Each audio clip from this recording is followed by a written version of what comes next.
Hello guys, welcome back. చంద్రుడు ప్రతి సంవత్సరం మన భూమి నుండి సుమారుగా 3.8 సెంటీమీటర్స్ దూరంగా వెళ్తున్నాడు. ఈ ఫ్యాక్ట్ అందరికీ తెలుసు.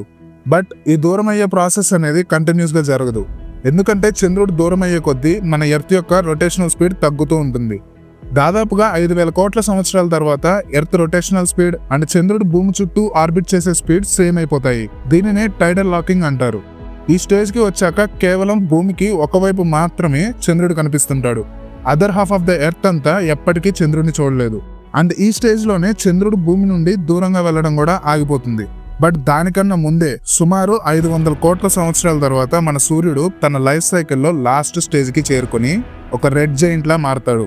దీని కారణంగా సన్ యొక్క ఔటర్ లేయర్స్ విపరీతంగా పెరిగిపోయి mercury, Venus and maybe earth ని కూడా తనలో కలిపేసుకుంటుంది. సో చంద్రుడు భూమిని విడిచి వెళ్ళడానికంటే ముందే సూర్యుడు వల్ల మన ఎర్త్ అండ్ మూన్ రెండు డెస్ట్రాయ్ అయిపోతాయి. ఇలాంటి మరిన్ని ఇంట్రెస్టింగ్ ఫ్యాక్ట్స్ కోసం ఫ్యాక్ట్ స్కోప్ తెలుగు ఛానల్ని ఇప్పుడే సబ్స్క్రైబ్ చేసుకోండి. ఈ ఫ్యాక్ట్ మీకు నచ్చినట్లయితే మీ ఫ్రెండ్స్ అండ్ ఫ్యామిలీతో షేర్ చేయండి. Thank you.